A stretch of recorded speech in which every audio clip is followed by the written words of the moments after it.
समग्र की मर्जी से अलग। समर्पण का अर्थ है मैं समग्र का एक अंग हूं, मेरी मर्जी के अलग होने का कोई सवाल नहीं। मैं अगर अलग हूं, संघर्ष स्वाभाविक। मैं अगर इस विराट के साथ एक हूं, समर्पण स्वाभाविक है। संघर्ष लाएगा तनाव, अशांति, चिंता। समर्पण शून्यता, शांति, आनंद और अंततः परम ज्ञान। संघर्ष से बढ़ेगा अहंकार, समर्पण से मिटेगा। संसारी वही है जो संघर्ष कर रहा है, धार्मिक वही है जिसने संघर्ष छोड़ा और समर्पण किया। मंदिर, गुरुद्वारे, मस्जिद जाने से धर्म का कोई संबंध नहीं। अगर तुम्हारी वृत्ति संघर्ष की है, अगर तुम लड़ रहे हो परमात्मा से, अगर तुम अपनी इच्छा पूरी कराना चाहते हो, चाहे प्रार्थना से ही सही, पूजा से ही सही, अगर तुम्हारी अपनी कोई इच्छा है तो तुम अधार्मिक हो। जब तुम्हारी अपनी कोई चाह नहीं, जब उसकी चाह ही तुम्हारी चाह है, जहां वो ले जाए वही तुम्हारी मंजिल है, तुम्हारी अलग कोई मंजिल नहीं। जैसा वो चलाए वही तुम्हारी गति है, तुम्हारी अपनी कोई आकांक्षा नहीं। तुम निर्णय लेते ही नहीं, तुम तैरते भी नहीं, तुम तिरते हो। आकाश में कभी देखे चील बहुत ऊंचाई पर उठ जाती, फिर पंख भी नहीं हिलाती, फिर पंखों को फैला देती और हवा में तिरती। वैसी ही तिरने की दशा जब तुम्हारी चेतना में आ जाती, तब समर्पण। तब तुम पंख भी नहीं हिलाते, तब तुम उसकी हवाओं पर तिर जाते हो, तब तुम निर्भर हो जाते हो। क्योंकि भार संघर्ष से पैदा होता है, भार प्रतिरोध से पैदा होता है।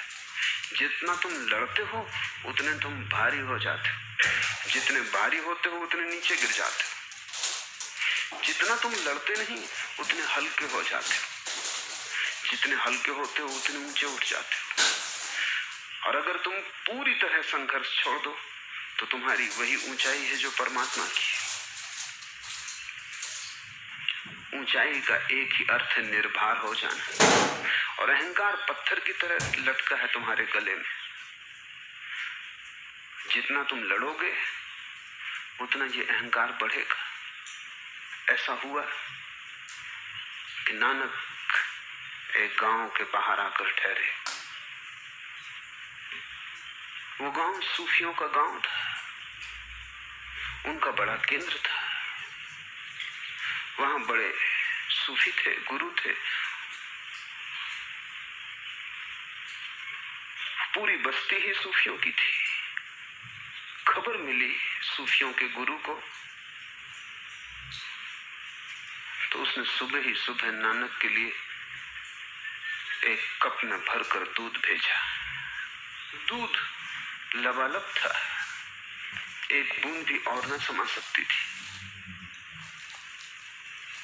नानक गांव के बाहर ठहरे थे, एक कुएं के तट पर। उन्होंने पास की झाड़ी से फूल तोड़कर उस दूध की प्याली में डाल दिया। फूल तिर गया। फूल का वजन क्या? उसने जगह न मांगी, वो सतह पर तिर गया और प्याली वापस भेज दी। नानक का शिष्य मर्दाना बहुत हैरान हुआ कि मामला क्या है। उसने पूछा कि मैं कुछ समझा नहीं, क्या रहस्य, ये हुआ क्या? तो नानक ने कहा, सूफियों के गुरु ने खबर भेजी थी कि गांव में बहुत ज्ञानी है, अब और जगह नहीं। मैंने खबर वापस भेज दी है कि मेरा कोई भार नहीं है, मैं जगह मांगूंगा ही नहीं, फूल की तरह तिर जाऊंगा। जो निर्भर है वही ज्ञानी।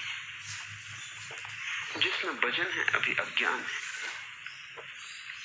और जब तुम में वजन होता है तब तुमसे दूसरे को चोट पहुंचती। जब तुम निर्भर हो जाते हो तब तुम्हारे जीवन का ढंग ऐसा होता है कि उस ढंग से चोट पहुंचनी असंभव हो जाती। अहिंसा अपने आप फलती है, प्रेम अपने आप लगता है। कोई प्रेम को लगा नहीं सकता और न कोई करुणा को आरोपित कर सकता है। अगर तुम निर्भर हो जाओ तो ये सब घटनाएं अपने से घटती, जिससे आदमी के पीछे छाया चलती। ऐसे भारी आदमी के पीछे घृणा, हिंसा, वैमनस्य, क्रोध, हत्या चलती। हल्के मनुष्य के पीछे प्रेम, करुणा, दया, प्रार्थना अपने आप चलती। इसलिए मौलिक सवाल भीतर से अहंकार को गिरा देने का है। कैसे तुम गिराओगे अहंकार को? एक ही उपाय है। वेदों ने उस उपाय को रित कहा है, लाओ से ने उस उपाय को ताओ कहा है, बुद्ध ने धम्म, महावीर ने धर्म, नानक का शब्द है हुक्म, उसकी आज्ञा। उसकी आज्ञा से जो चलने लगा, जो अपनी तरफ से हिलता डुलता भी नहीं, जिसका अपना कोई भाव नहीं, कोई चाह नहीं, जो अपने को आरोपित नहीं करना चाहता, वो उसके हुक्म में आ गया। यही धार्मिक आदमी। और जो उसके हुक्म में आ गया वो सब पा गया, कुछ पाने को बचता नहीं। क्योंकि उसके हुक्म को मानना उसके हृदय तक पहुंच जाने का द्वार है। अपने को ही मानना, उससे दूर हटते जाना। अपने को मानना है कि तुमने